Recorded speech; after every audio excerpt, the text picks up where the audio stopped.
I think so, yeah. That'll be all right. Hey everyone, I'm Chef Dennis, and welcome to Good Day Google+. I had to stop and think for a minute. I've got so many shows going on that sometimes I'm afraid I'm going to say the wrong one. But it's here. It's Friday. It's my favorite day of the week. It's the day I get to spend some time with my friends, introduce them to new friends, and just have a nice, relaxing afternoon. No stress, no pressure. And I would say bring a beverage and join us, whether depending on where you are in the world. It could be a glass of wine, it could be a cup of coffee, or maybe a Dr. Pepper. You never know. So bring something nice, and we'll have a good time today. I've got some great guests for you today, and let me run down and say hi to everyone. So regretfully, Dan Aston couldn't make it, but we have his mom and dad instead, and Sue Aston and Phil Aston, so that's not really a bad deal. Hi, everyone. Hello. So I'm so happy to have you here, coming to us from Cornwall, and we hope Dan is feeling better. Not fun being sick. No. That's true. Especially for a singer when they get that upper respiratory, you know. I know. Yeah, definitely. Bad news, isn't it? Mm. Yeah. So is it because of the damp weather over there, or is he just? Yeah, it could be as well. He's just doing a lot of work. I think he's run down, to be honest. honest. Because he was going to do a show. I think last week, and we've rolled it back a couple of weeks because he wasn't quite ready to pull that together, was he? Because it takes when we do these music shows, it takes quite a lot of work to pull them together. Believe it or not. Yeah, believe it or not. Yeah. It might look as if we just turn up. That's what everyone thinks. You do it so well that you just flip on a switch and there it is. Oh, thank you. It's like when I cook. People go, "Why don't you cook more? Do more cooking shows?" I said, "Are you serious? You know how long it takes me to get ready?" I know. I have no idea. Yeah, exactly. The setup time is enormous. Yeah, it is. Yeah. So, well, thank you so much for filling in today, and our best to Dan. And Thank you. He's got an invitation anytime he wants to come on. Thank you. Any member of the Aston family does. So we were talking. We need to get you in your rock. Yeah, that's true. I will. I'll make an appearance. Do you have a Stardust outfit or something you can wear? Bit spandex. No, Sue. No. Hey, I'm almost down right. Go on, spandex. Not that I've ever worn spandex other than wrestling, but. Really? Really? See, we're already drifting in this show, aren't we? Drifting. We drift. All right, so let's move on. So we have a new member with us today, and we have Robin Draper, and she is a Florida resident and a friend that I met thanks to my very good friend Bess Auer, who just brings people together. It's what she does. And thank you so much for coming on today. And you've got a blog, and we're going to talk to you about that. I'm delighted. And things that you do and what's going on in Florida in your life. So how are things today where you are? Man, they're beautiful. It's a little slightly overcast, but I'm on the Gulf Coast in Sarasota, and if I look to my right, I'm looking right at the Gulf of Mexico. Gotta love it. It's beautiful. And I'll be down a little bit past you later today, so yeah, if we do have time tomorrow, maybe we can meet up for a while. And that would be great. Yeah, bring your computer and we'll see if we can figure out your little return. Yeah, I'm going to try to get there tomorrow for your show.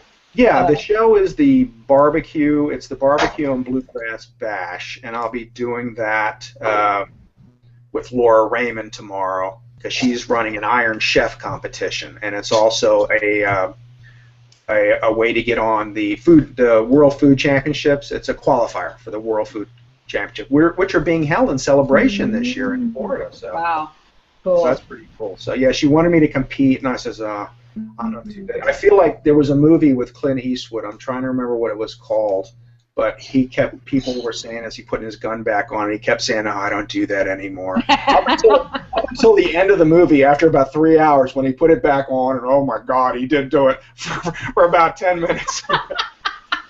But I know, yeah, I'm done with the cooking. If I can't do it just for joy and pleasure, then I don't want to do it. No more competition. Yeah, it's living the good life. Yeah, that's it. I love cooking for people, but if it's being judged, unless it's for charity, thanks. Exactly. Well, great. So we'll talk to you later, and hopefully maybe we'll see you tomorrow too. Thanks for having me. So now we're going all the way up to the top of the world to Myste Lyn, one of the Death Chicks, and I'll let her tell you about that later, but Myste is at the Arctic Ocean, which is just blowing my mind. And you were showing us a little picture of it earlier, so how are you up there, and what is the temperature? How cold is it today? What is the temperature? Let me try. I think if I converted it to Fahrenheit, because we use the Celsius system, I think it would be about 2 Fahrenheit. And then if you add the wind chill, it would be minus, I don't know, -8 or -10. Well, that's not that. So that's a pretty fair day in spring. It's about average. Yeah. And I went for a walk at 5 this morning. Oh, go ahead. No, I was going to say up in the Green Bay area, that's like short and T-shirt weather, you know.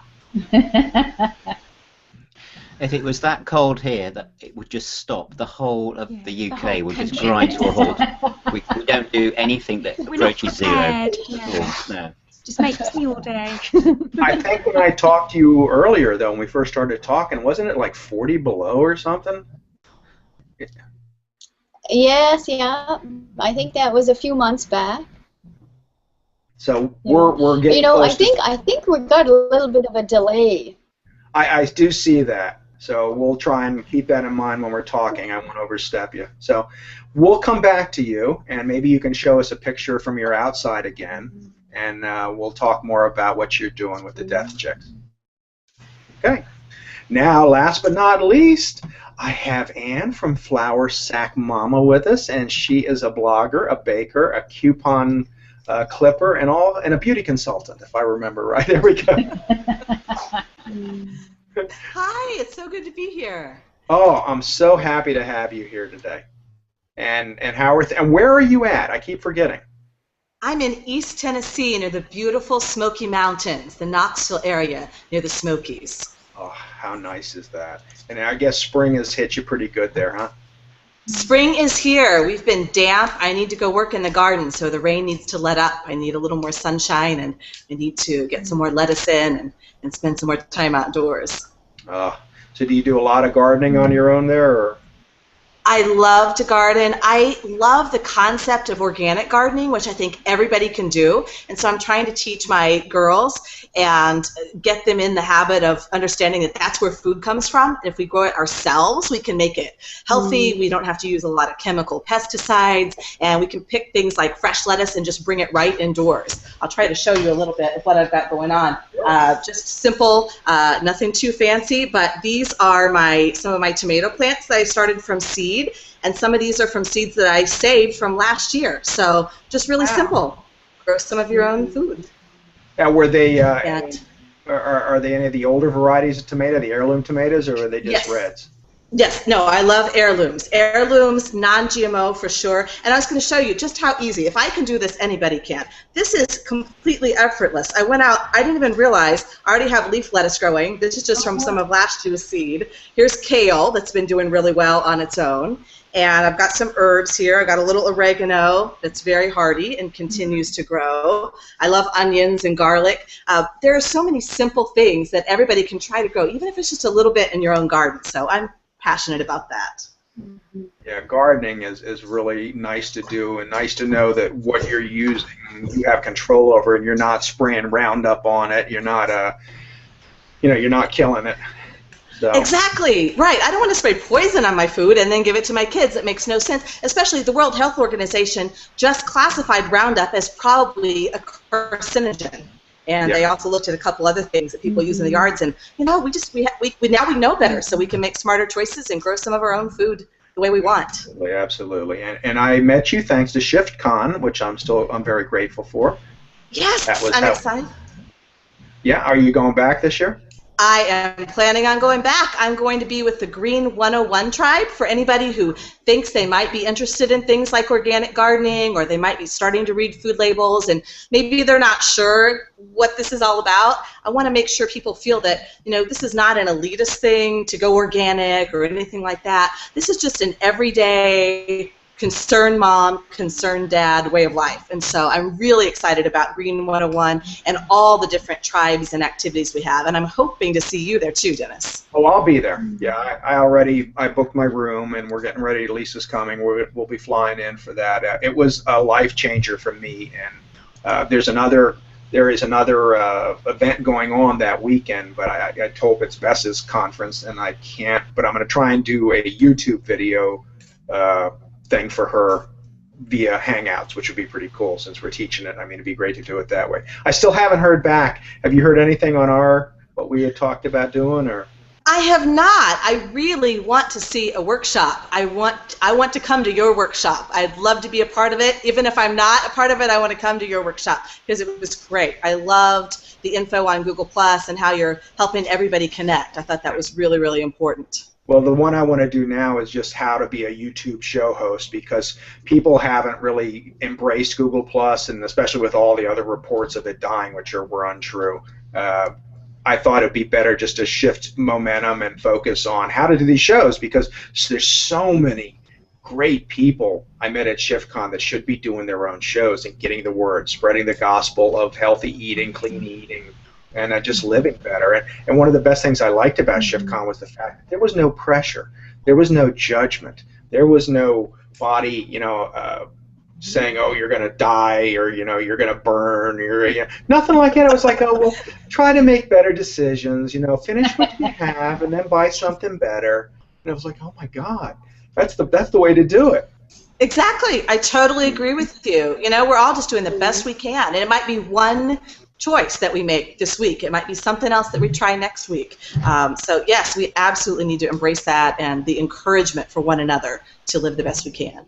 I just read something someone posted on that on hot dogs, and it was, they thought they were doing themselves so much good by buying these no nitrate, non-cured hot dogs, and then when they read through it, they were using celery, which naturally produces nitrate, and in fact there was usually more nitrate in the hot dogs because of that.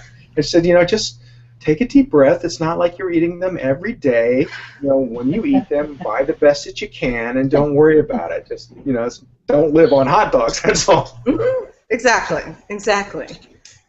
So we need to make, and that's all it is educating people to make better decisions. So, that was shifting your thinking, and, it may not work all the time, but, for the most of the time, at least you'd be doing better. So, absolutely. Very good. So we will come back to you in a little bit too, but right now we're going to shift back to the Astons. And Sue, if you're ready, or you're getting close to ready.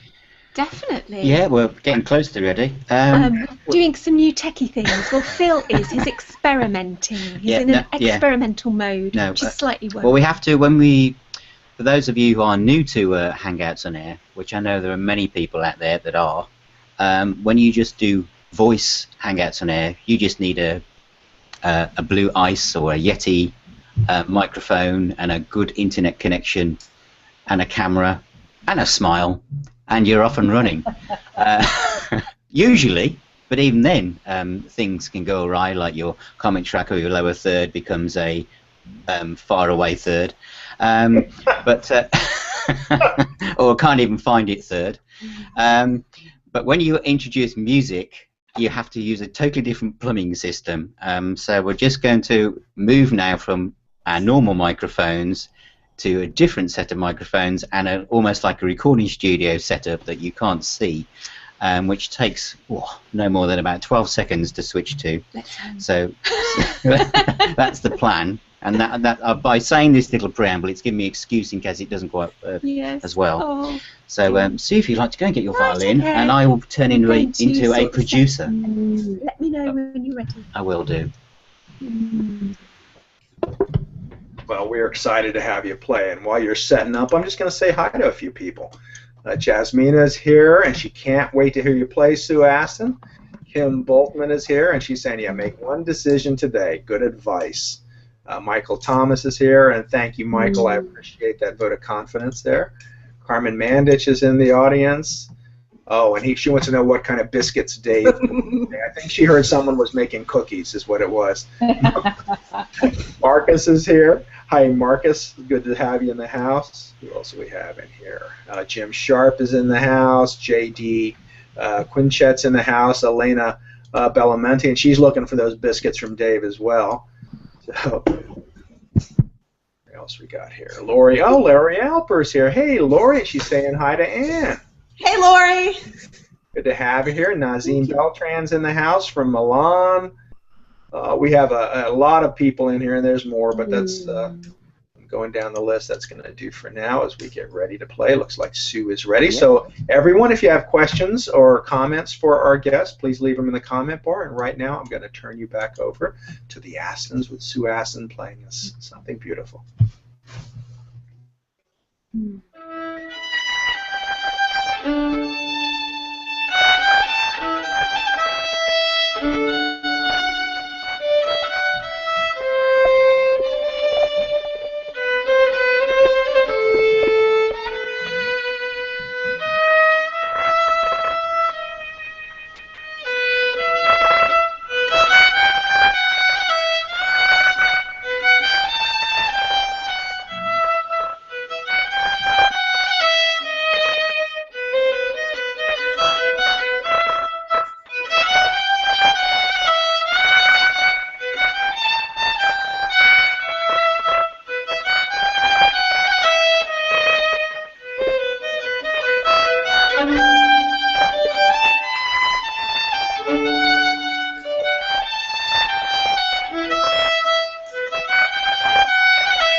Wow.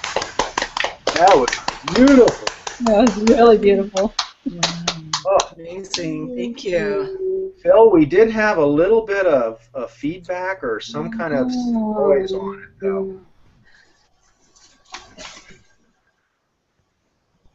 I don't know if you can hear me now. Well, he's Hello. back. That was gorgeous. Oh my God. Thank you. And that's a new song. Very beautiful. Yes, it is a new one. Did it sound okay with all the different switching over? I was a bit worried, but it sounded. There was a little bit of noise. Wonderful. Yeah, it didn't have the same quality. Interesting. Yeah, I wonder if the studio setting had worked properly. It sounded like a little bit of noise when you were drawing the bow. I don't think it was that, but you could still hear something. Yeah, you could hear a little something. You could still hear the song, and the movement was beautiful. I mean, you really did a great job with it, and got a little quicker in there for us and everything with the fingering.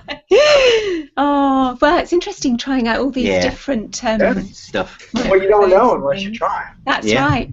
So we'll see how we recorded too, because when we hear things, sometimes things don't get recorded. No, that's right. Yeah, see what happens. Very true. Okay. But yeah, so that was. Wait a minute. Here goes. Marcus says he thinks it was Kevin Bacon passing by.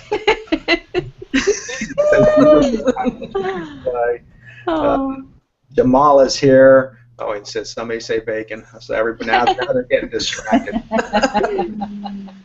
Michael Thomas, so excited to hear you play. So yeah, people were in here loving it. So it was really good. So what was that called, Sue?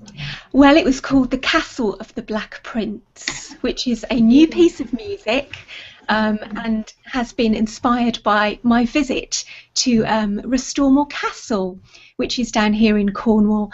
And I was reading all about the myths and legends of the castle and found out that Edward, who was called the Black Prince because he wore black armoury and fought in very bloody battles, so sort of Black Prince.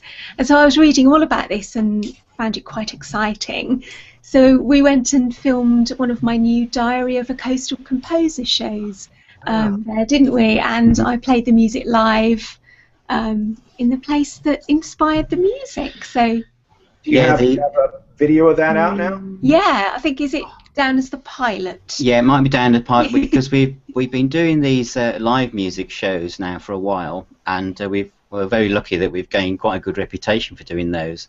But Sue wanted to do an extension of that by doing her main project is Diary of a Coastal Composer, and we know that a lot of people love the part of the world that we're in, and so the idea was to film outside on location, you know, on the beach, on the coastal path, and to put a little bit of story and art and stuff around it. And so we've started doing these short, literally they're 5 to 10 minute long shows out on location. A bit like you were saying, Sheffy, about they're going to be YouTube based, but they're outside. Now where we are, we might have a fantastic internet connection indoors, but outdoors our mobile connections in this part of the world are awful.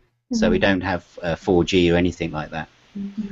But it's going well, isn't it? Yep. Yeah. We've got another one in production now. Yes, very soon. With another new piece of music. Yeah, yes. Very cool. Yeah, she actually, the next show we're doing, she wrote the music in the car on the way to the location. On the journey. It's a very What's spooky going job. on? Yeah, exactly. Good job I wasn't driving, I might have crashed. Yeah, good job you weren't driving. Well, she said if Taylor, or what's her name, can do it in the car, she can write it too, huh? The pop singer. Yeah. Oh my God, Taylor Swift! I'm losing my mind. With the diet, part of my brain went too. So, unfortunately, but no, that was beautiful. Thank you so much for for us. We're excited, and we had here's some other nice comments for you. And let me pull them up. Jim Sharp says beautiful music and great story. And Kim, applause and appreciation. Your music transport me to the Lovely. of your musical imagination. Carmen sounded wonderful and soothing. Oh, lovely. Thank you. Fabulous. You're smart. Lovely as you're playing. Oh, thank you, everyone. Nicole Levick, beautiful Sue Aston. My first time here, and this is what I get greeted with. Oh, thank you. Jeremy Murphy, beautiful Sue Aston. Thank you for playing for us. Why did I sell my violin? Probably because you couldn't play it like Sue, Jeremy. Buy another one. Thanks, Marcus. Great job. So, very nice. Thank you so much, everyone. Yeah, so they loved it. Very good. Thank you for playing, and we'll come back and talk to you. And now we're just going to move across the board, and we're going to talk to Robin. And Robin, thanks so much for, this is new for you. Yep. You're learning how to do this, so I'm trying to get you. I think I got you to sip the Kool-Aid. I don't think I got you to guzzle it yet. I really appreciate it. I've been very needy in terms of getting ready for this, so thank you. Well, now I can say I'm married, and here, let me show everybody. Nice. Congratulations. Yay. Lisa is still a little bit on the commitment phobic side, although she's come a long way. Now she's accepted it. It's like she just wanted to have the party, and then she goes, "Oh my God, we're really married." I went, "Yeah."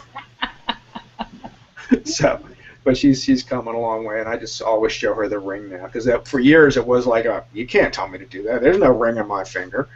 So she said to me, she says, "You're my bitch now," and I went, "I got news for you. I've been your bitch for a long time." So, gotta love it. Anyway, so let's talk about you. And Sarasota is gorgeous. It's a beautiful area of Florida. I love the Gulf Coast, and you're just living a good life. How long have you been there, and what are you doing? What's your blog all about and everything? Well, I grew up in Sarasota, and for those of you who don't know Florida, it's south of Tampa. As Chef said, it's on the Gulf Coast. And I am on a barrier island off the coast of Sarasota. And I grew up here. I was born and raised on an island. And at that time didn't know how special it was. But I grew up, dancing on the beach and watching sunsets after dinner with my family. And it was a very different place. Now it's a real tourist mecca. It's called Siesta Key. But I'm back after living in California for 20 years, and when I returned about 6 years ago, I decided to start a blog about recapturing the Florida that I remember as a child. So that's what I do. And it's been very successful. And the name of the blog is Authentic Florida, correct? Authentic Florida. Yeah. And I travel all over the state, from the dry tortugas to St. Augustine, and I discover those hidden gems that are still around and things to do. But I also cover food and gardening and using fresh Florida products in my recipes, and just anything that I can absorb about living the good life of Florida. Florida is mainly known as a place with golf courses and amusement parks and beaches, but there's so much more. Yeah. I'm glad you didn't say the elderly, because I would have... Yeah, there's a few of them, including me. I thought they were going to rename it the golf cart state. I don't know. We have yet to get one of those. When we first moved here, we were all excited to be able to have one. And then we started going, what do we need one for? You know, it's not like some of these people just ride around the neighborhood all day long. And there's a guy who walks his dog with his golf cart. You're kidding. He drives the golf cart and the dog down the phone. I love it. And when the dog's done, because I watched it, I finally saw the dog got back in the cart, and then he knew he was done. I'm like, oh my God. Gotta love it. Florida attracts so many different kinds of people, and that's what also makes it authentic, is we have such incredible personalities, from fishermen to, you know, movie stars. We got it all here, and I love sort of highlighting the different characters, and especially some of the old-time characters. It is a fun, eclectic mix of people. I agree with you. I haven't had a bad time anywhere, really, you know. It's a great so far, state. the worst part of Florida has been waiting in the deli line at Publix, so... and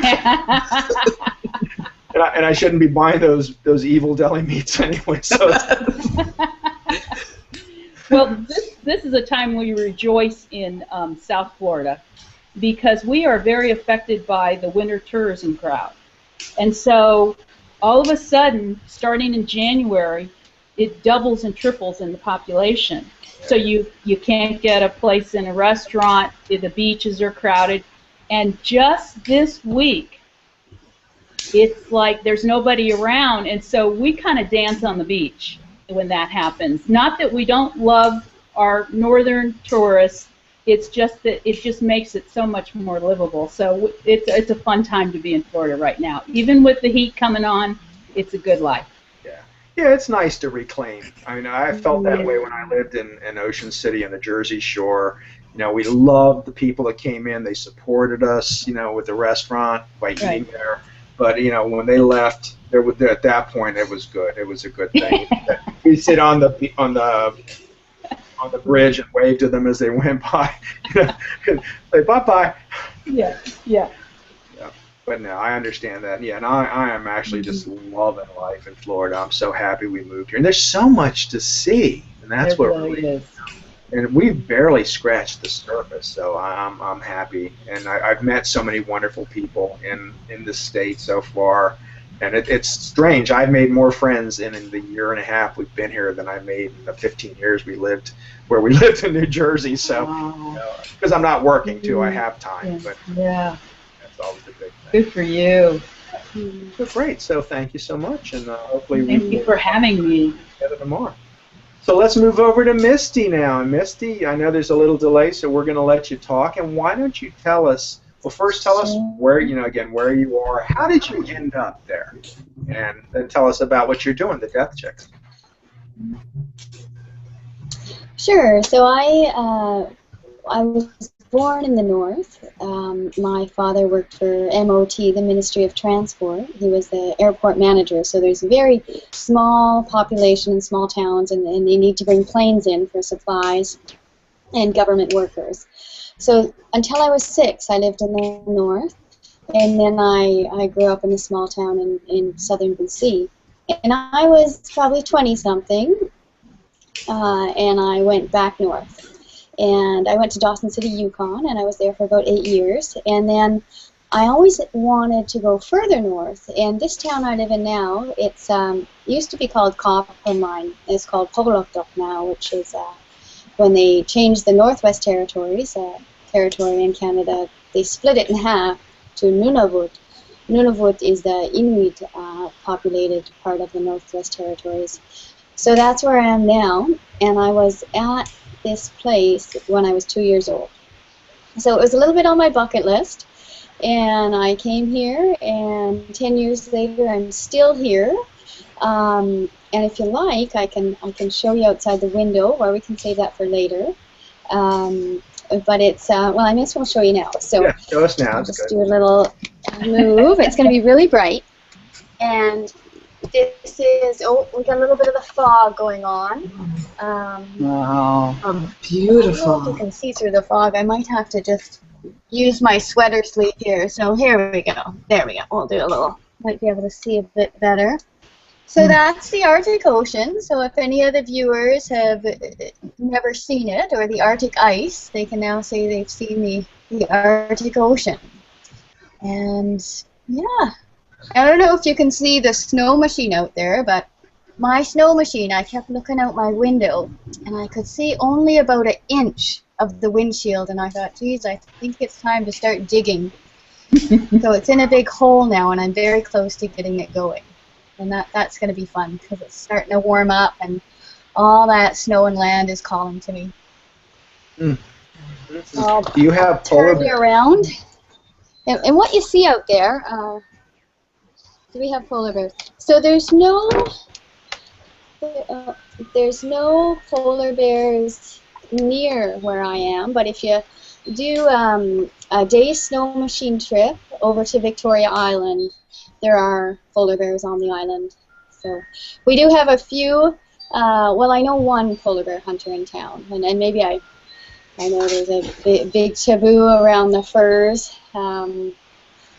There's an interesting project actually going on called Furs to the Arctic, where people in Victoria, BC, I connected with a friend there, my friend Gail Pettinger, and they're sending their fur coats up to my town, and the ladies in my town are, and the students too at the high school, are taking apart these old fur coats and making mitts and making hats, and it's quite a wonderful thing. Yeah. Good, recycling. Let's see, what else can I tell you? Oh, the death chips. So, yeah.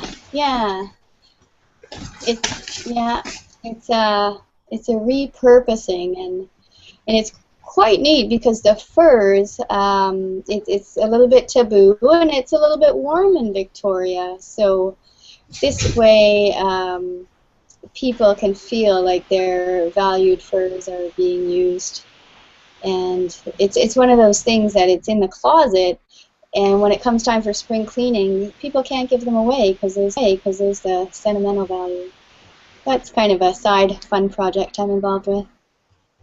And the other project that I started last year on International Women's Day, which was the day my mother passed. And at that time, I hadn't had anyone close to me pass on before. And it became really evidently clear how afraid people were to talk about death and dying. And as an empowerment coach, I had been asking myself, how can I best serve? What do people need right now? So since then, I've started to reach out and work with people to overcome their fears around death and dying as a coach. And then on Google+, Patty Burgess and I have started the Death Chicks, and we're not making light of death, but we are making death lighter, and that's been a really, really fun thing, and we've had some great guests and great conversations. Yeah, that is an interesting topic, and it's something we all need to face, and we all need to feel a little bit not good about, but better about. We need to be able to handle it better, and I think that's your approach to it. Yeah, it's about having the conversations that for some reason as a culture we're afraid to have. When you bring up the topic, people kind of, it's almost like this dark cloud that settles in, and a fear comes up, and when there's fear, we're not relaxed, and we can't have as good of a conversation as we can when we are relaxed and we don't have the fear. And one thing I say is that it's kind of like sex was in the 50s, everyone's doing it, but no one's talking about it. So we all are going to die, and we all know people. We're all going to be affected by it. And so it's time we just put it on the table and start talking about it. And our experience from everyone we've talked to is that as soon as you really look at it in the eye, what's going on, and I'm okay with it, it really frees you up to live so much better. It's like, yeah, I know that's coming, and now that life. Well, that's a healthy approach to it, and you know, like anything else, we need to have healthy approaches to life and part of life. So, thank you for helping us with that, and Sharon. And Patty's in the house too. I wanted to say hi. Patty's here to support you, and she's saying, none of us is getting out of this gig alive. I don't know or how or when, so let's embrace it. Well, thank you for those warm wishes, Patty.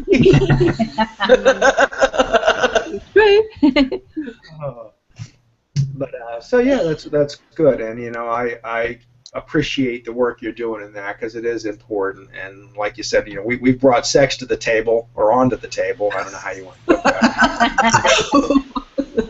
Anyone join at this point? So some of us take that a little more literally than others, but we'll leave it at that for now. So moving right along, now you got that to follow. So let's go back to Ann and talk about your cooking. Are you with us, Ann? It's time for let's talk. Did you bring some cookies for us? I did. Can you see my cookies? I made these just for you. What kind This is a recipe. Well, they're called Flour Sack Mama's Soft Squash Cookies, and they actually have summer squash in them from last summer. Because I promised you, Dennis, that I would talk about ways to eat from the garden. And there's so many practical ways, and one really practical way, as you know, is you have things like squash that can be prolific in your garden, and you just blanch that, save it in the freezer, and you can cook with it all year long. And so, of course, you know, you can use squash in soups and throw it in a lasagna, add it in anywhere you can to sneak in those vegetables for the family, right? But this is a fun way to do it. My kids will love these cookies. As long as I don't mention there's squash inside, they will eat these cookies. So I made these just for you. Oh, thank you. Do you ever tell them afterwards that there was squash in there? Well, I do. Actually, I have told them. Well, the funny thing, and these really are yummy, is my oldest, she knew yesterday I was working on this, and she's like, oh, squash, Mom, why would anybody eat that? And she loved these the last time she ate them. She just, maybe she didn't realize the last time around. So, yeah, it's all good. But actually, you know, they eat a lot of things from the garden when they are aware of what's in it. One of the things they eat the best, just something simple like lettuce and tomatoes. And so that's why I encourage people to just start with something simple like lettuce or tomatoes or whatever else that you know that everybody in your family will eat, and get them involved. They love to go pick the lettuce, bring it straight in, and have that fresh on the table. So whether it's something fun like cookies or just something fresh like lettuce, there are a lot of ways that you can, you know, build that into your diet, get those veggies in. It's amazing how much use you can get out of squash. I mean, I have seen squash in so many different things, and a lot of desserts too. I just bought a spiral cutter, so I'm interested. I'm going to start doing some spiralizing squash noodles and things. Ooh, I need to watch more of what you're doing and get more creative with it. I need to use some of your recipes and get some squash in the garden, and we'll just go gangbusters with it. Absolutely. Yeah. What I like about these cookies is they are sort of an homage to something like a banana bread or a squash bread, so they're more of a cake-like texture. So they're just really sort of old-fashioned and just really is a comfort food. But yeah, from the garden, you know, other things like your lettuces are so simple. I mean, look at this. People say they can't grow. I didn't even make any effort. This just grew on its own. It just decided it was warm enough, and these greens wanted to grow in my garden. So I just want to encourage everybody to grow what you can. I know you grow, so you know all these fabulous ways to use things. I need to use more of the herbs from my garden more creatively and match those up with more of your recipes. Fresh herbs are just wonderful. I just love them. Just they smell good too. It's just nice. Mm-hmm. I had a farmer that used to bring me bushel baskets of basil. Yeah. And I would just bury my, I know I'm looking at it like I wish I could. I would just bury my face in this bushel of basil because it smells so good. Wonderful. Now, rosemary. Oh, yeah. Lettuce grows pretty fast, doesn't it? It does. It does. And, you know, one of the mistakes I used to make is I would get the whole packet of seeds. I'd plant all the lettuce at once, and then I'd have more than we could eat. So now, I mean, this would seem obvious, but I didn't do it the first time around a few years ago. I'll take a packet, and I'll spread that out, and I'll just replant seeds about every couple of weeks, and then that way we just keep having fresh lettuce. It never goes away. And we can grow lettuce through really into October here. We've got a pretty long growing season now. We have so many animals around here. Florida is like wild kingdom. You know, it is. Oh my God, we that's not just alligators. We've got everything here, and they eat anything that's not raised up and on it. So I'd either have to, if I'm going to grow stuff. Plus, it does once it does get hot here, it's like you're not growing anything. Well, you know what you inspired me, though? You Florida folks inspired me to grow my own lemon tree because, you know, our growing seasons are getting warmer. And so, of course, I have to bring it inside in the winter. And so, but I've got a couple of baby lemon trees they're hanging on there. And who knows? We get warm enough, they may be out most of the year pretty soon. So I'm excited. I want to have citrus like you do. That's one of my hopes. Fresh It's citrus. wonderful. We actually have a tree out, and we're not sure. It had two what I thought were limes on it, although they did say it was a lemon tree. So I think it might be either a lime tree or one of those 7-Up trees, the Lyman, one of those. So Okay. we have all kinds of limes growing on it. I can't wait till they come out, and they really were really juicy and fresh. And the oranges, when we get them fresh, are just it's so amazing how much better they are. It's just lovely. You get spoiled. You really do. You get spoiled. We were at the store, and I bought cilantro the other day and brought it home. We grow that in the summer in the garden, and one of my daughters made a big fuss about it. This is not like what we have in the garden. It doesn't taste the same. It's not the same texture. And all of a sudden, she's become this foodie where she's getting picky about something. But it was because we were growing it ourselves. But the good thing is a lot of those herbs are really easy to grow. So, you know, just get your raised bed or a container and just start growing it. I have number 10 cans that I use for tomatoes, and I save them, clean them out, put dirt in them, and use them to plant stuff in too. That's very clever. Very clever. Yes. My wife was, "What are you saving all those cans for?" That's how you'll see.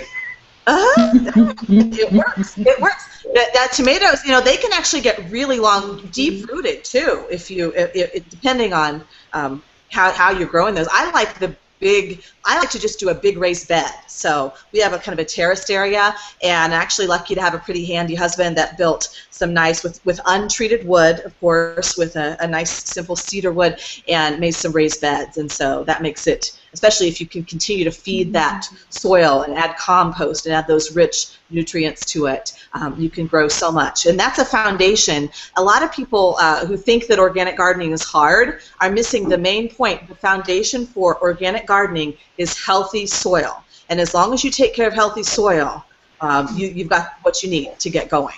And of course, you know, it can be time consuming to deal with pest control because you have to be attentive. Sometimes you're going to hand pick things, or you're going to use some other gentle ways of dealing with pests because we don't want to spray poison on our food, of course. But really, those are the two keys: building healthy soil, and then secondly, being attentive to that organic pest control. Oh yeah, for sure. I know. I think before I moved from Jersey, I actually bought some organic pest control, and they were some kind of worms or something that you put on in the soil. Okay, maybe it was nematodes. It might have been tiny nematode. I'm not sure. I haven't done that exact thing, but that balance is so important. That is so cool that you were looking at the balance. It's not that all insects are bad. You want insects in your garden. We just want the beneficials, and we want that healthy balance. One of the other misconceptions people have, if anybody's watching, they think, oh, I can't grow organically, or I tried it one time and it didn't work. If you have been using conventional methods, if you've been doing things that have been killing your soil, you have an imbalance because you've been killing the pests, and of course you've probably been, you know, again, it's not good for humans either. What you've got to realize is you need a transition period. You're going to have a harder time the first year that you go organic in an area where you've been conventional. It's the same with farming. It's the second year, it's the third year where you start to see a better balance. And so, there's a little patience that we have to have there. Don't get discouraged. Start small, but start rethinking the way that we treat the whole ecosystem, the soil, the balance of the insects, what we want to have around our families and what we don't want to have around our families in terms of those chemical pesticides. And you just got to slowly make that transition. Stick with it. I tell you, people are starting to listen, and then, in fact, I planted some flowers here this year and remulched, and I was surprised when I went to get some soil. They had organic garden soil, so I was able to a little bit more, but it wasn't that much more. And then I also got some local red eucalyptus, so it was natural. It wasn't dyed for the mulch around it, which was really pretty cool. And it said it was Florida red eucalyptus, which is why I bought it too. So again, think local when you can. When you buy stuff that is from your area, you're better off. And then they said the eucalyptus would actually help with some of the insects too. So. That's great. Yeah, of course, you're paying attention to your region, and that's so important. We tend to be fairly humid here where we are, so we have to think in terms of pest control and so on about ways to keep things dry, not too damp. Like with my strawberries, which are prolific this year, one of the keys to my strawberries is I need to get in there and do something like a nice little cedar mulch around them. I need to keep them dry. If I get them too damp, then I'm going to have more insect problems, but I got to keep it dry. And you're in a different area that's more arid, you're going to have a different challenge. So yeah, I have such respect for organic gardeners and farmers because they respect the ecosystem and everyone's health, and they have this really healthy respect for the system that they're working in. And so they're attentive, and we can learn so much from them. That's one of my favorite, honestly, if I were going to tell you about one of my favorite stories on the Flower Sack Mama blog, it would be from my visit to the Rodale Institute last summer. That was a real honor. They are leaders in organic farming, and they show by example. They teach classes there, and you can use resources online from them. They're terrific experts at composting, and they've studied the science of this. So they show that we can actually feed the world with organic gardening and possibly even reduce or reverse climate change as well. I know that sounds sort of outlandish, but that's how much great information is out there once you start digging and looking at that great organic gardening and farming information. Yep.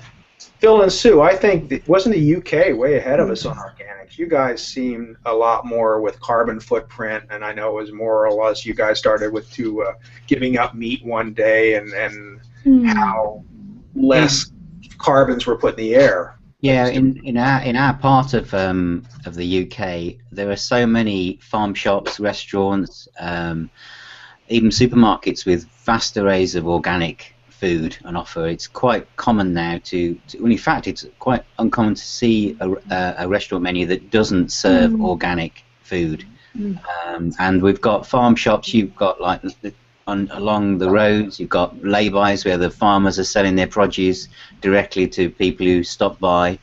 It's a huge movement over here, isn't it? Yes, you can go everywhere really and pick up a cauliflower. Yeah. In fact, the field next to our house is organic, isn't it? Yeah. Well, I know one thing there were a couple products in particular that made me sit up and take notice when I first started traveling, and one was butter. I had not remembered butter tasting like butter before, because it was just really was so much better. And the other were the eggs. It's so long since I seen an egg yolk that was really almost orange. Yeah. And in fact, I had friends say, "Oh, I wasn't going to eat them there. You should have seen the color of the eggs." Where I said, "That's what color they're supposed to be."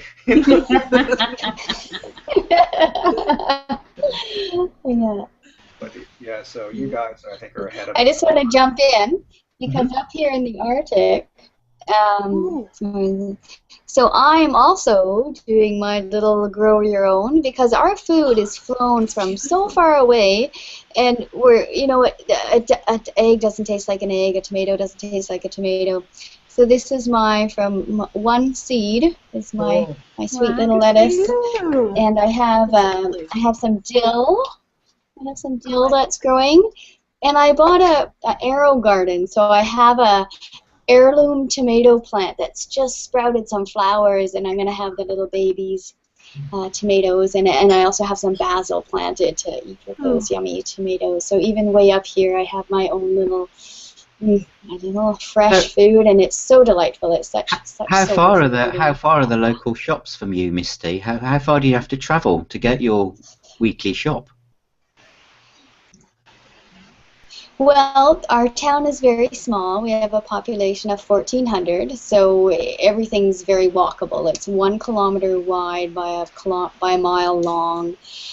So my stores, it's 5-10 minutes down the road, and they fly in all the produce and all the dairy and all the frozen meat.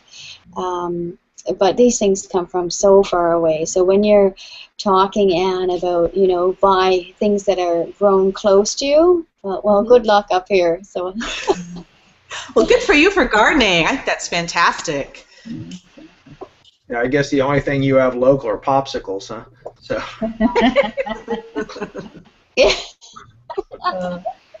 And I have to stop my daughter from eating the icicles off the local roofs, because the town dump is just down the way, and if the wind's blowing the right way, you get a little bit of ash. So if the ash settles on the roof, and then the icicles, look, Mom. Yeah. Oh, gotta love it. Well, it's good to know that even. But it's a different lifestyle, but you do learn. Yeah. I found that. Come again? Go ahead, Anne. Oh, I just think it's great that you're doing container gardening, because what Misty is showing is it's not that you don't have enough space. You've made a way for this to work. So whether you have a lot of space, whether you have a small yard or no yard at all, the fact that she's growing some of her own fresh produce is just tremendous. And wouldn't that be great if you have a lot of neighbors that grow some things too, and you could swap? I wish I could get more of my neighbors to grow like a different variety of tomatoes, and we could have more of a food swap. Yeah, I have a neighbor that grows something, but he doesn't swap it. He charges for it. So. I have to agree with Anne that gardening is one of those things that you just got to keep. You can't let it defeat you. You just have to sort of experiment. And I found that composting got me closer to the whole experience by taking my old food and putting it in a barrel and then renourishing my garden with it. There was some connection that happened, and we're just getting out of strawberry season here, and we're going into blueberry season, and then we'll be going into mango season. So it's just so fun watching the seasons turn and new produce coming in. Gotta love it.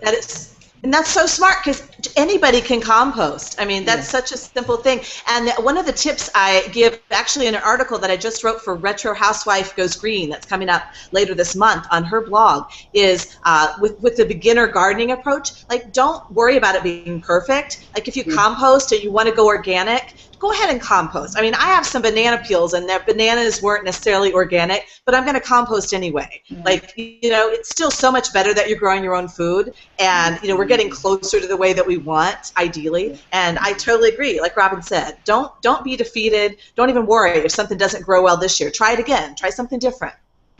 Here's a comment Dave Pipe put up. He says, if you're looking or going organic, it's best to forget the first year. Grow something you can dig back into the ground to get the natural nitrogen levels back. Then remember to rotate the crops year by year. And if you don't have a big crop field and you're rotating, it might just be planting something different the following year in the little area that you have. So.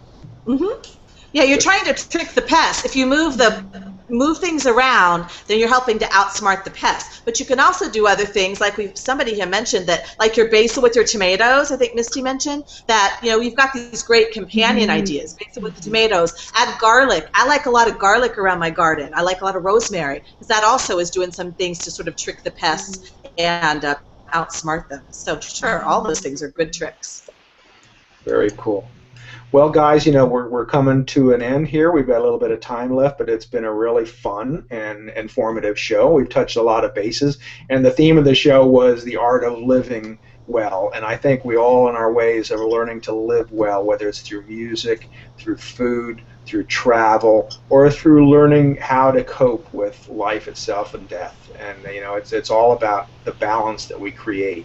make us better and make us happier in what we're doing. So right now I'm going to say go back to everyone and see if we have any last words you'd like to share. Sue and Phil, any words you'd like to leave? Is there anything coming up? Any shows? Anything you'd like to tell us about? Well, Dan, when he's better, will be doing another music show, and I think I'm on that one, aren't I? Actually, backing him this time. And Sue's got another show coming up, and we're also relaunching our Hands Across the Ocean show, which is where we first met you, Dennis. So that's coming up in a couple of weeks. So yeah, we've got quite a lot. Oh, and of course, and your location-based shows are coming along. Busy as well. working on that. Yeah. On my composer. I didn't realize Cornwall was so big. It's actually tiny. It's 70 miles from one end to the other before you go into a different region of the UK. It's just that we're completely surrounded by water. We've got there's 2 coasts, and where we are, we're almost surrounded by 3 coasts, aren't we? But it's very, very popular part of the UK, and I'm very lucky because I never run out of places to photograph. So your pictures are phenomenal lately. Thank you. They're always good, but I've been looking at those. They're really pretty. And I started to think more about Cornwall when I got into Doc Martin. Doc Martin, yeah. I love Doc Martin. I'm so sorry. I hope they're bringing it back, but I love this show. They are. They're filming at the moment. They're actually filming this week. But the show that will hit the US, and I think will take it by storm, will be Poldark, which is a bit like Downton Abbey by the sea. And I think you'll just love that. And that's just aired over here at the moment, but it's going into the US, I think, in about a month's time, isn't it? You'll love that. Very good. I'll watch for that too. But yeah, I started to learn more about the area because of that, and then I just said, I know somebody that lives there. And then I thought maybe it was the same town. Thinking Cornwall was when I went to Mass. I said, damn, that's a lot bigger than I thought. Well, it's a bit like I know a bit about Yellowknife because I watch Ice Pilots on the Discovery Channel. There you go. Yes. And we always want to ask if you know somebody there because we know somebody in the general vicinity, not thinking that the world is such a big place. But anyway, I had a friend just go to Milan. I said, I have a friend there, Nazim Beltran. I'm waiting for her to go, yeah, I know him. It happened. Well, thank you. And thanks again for filling in. And tell Dan we hope he's feeling better. Thank you. Thank you. And Robin, thank you so much for joining us. And what do you have coming up? Is there anything in the blog or any trips or anything? I do. On Authentic Florida, I'm heading north to Central Florida, and I'm going to kind of rediscover the Swanee River area. This is kind of the northern Florida. So that's my summer trip. And I just shared 7 things authentic things that the spring breakers missed in Fort Lauderdale. And that was kind of a fun story. I like to just cover those things that just are not known. And I just thank you so much for including me and everyone being part of this show. It's been very inspiring. Oh, well, I'm glad we got you on, and we'll get you doing your own shows in no time. Okay, I'll see you tomorrow. All right, great. And Misty, thank you so much for being on. And when is the next Death Chicks, or is there anything else you have coming up? Yeah, well, there's 2 things. So the Death Chicks is every Thursdays. It's at 3 o'clock Eastern, and usually we do a run for 8 weeks, and then we break for 2. So we're on our 11th show coming up, and we have a doctor who is speaking frankly about his experience. It's a different perspective, so we're looking forward to having him. And then on my coaching side of things, I'm a new to the online coaching, so I'm kind of getting my feet wet here and feeling things out. But I'm part of a gift giveaway with the Inspired Messengers Network, it's called. And I met up with a fellow who leads this network, and I felt really closely connected to him and his work. So that's pretty exciting for me. And yeah, and then from that, the gift I'm giving away is kind of a lead into a online course I have, and I'm thinking of actually following it up with a Google Hangout and inviting people interested in doing this creative work around healing and overcoming fears on Google. So yeah, that's what I have going on, and if you're interested, just I'm sure you can find me out there. Thanks. Thanks, Chef. Oh, you're welcome, and thank you for coming all the way from the Arctic Circle to us today. I love it. So, and Anne, all right, any calls to action, anything you're doing, anything fun coming up? Well, sure. I want to continue to give you great resources via clean couponing. In particular, clean couponing is about being frugal with more than money, following these values that we have for our families, these concerns about health, the concerns for our environment. So I just want to keep bringing you those resources. We also do a Twitter party once a month with clean couponing, bring different resources together there. And I want to start again in this growing season on Saturdays. We'll have Saturdays in the Garden on the Flower Sack Mama blog. So I'll just continue to share this concept that if my family can grow an organic garden, yours can too. And I want to encourage you to get that started. And I have to tell you, Chef, you are inspiring me to do more on Google. I would love to host a show as well, although I wouldn't be quite this cool. I got to figure out how I can, get the cool fun factor going. But I don't know if it'd be maybe a hangout in the garden or something. We'll have to think about that. That would be fun, and I'd be happy to help you with any of that and get started. And believe me, my first 6 months of shows were not that cool, so it took a while to get the cool up to this level.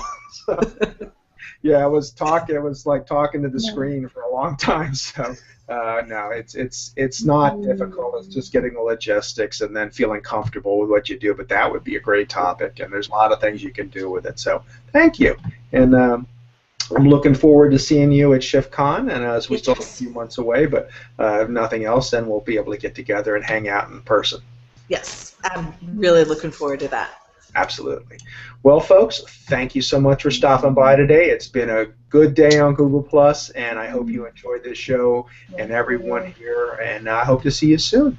So take care. Oh, and if you're around tomorrow at 5 o'clock, I will be at the Suncoast Barbecue and Bluegrass Bash in Venice, Florida, and tune in at 5 o'clock for a little bit of what's going on with me there. So see you soon. Bye. Bye. Thank you. Bye.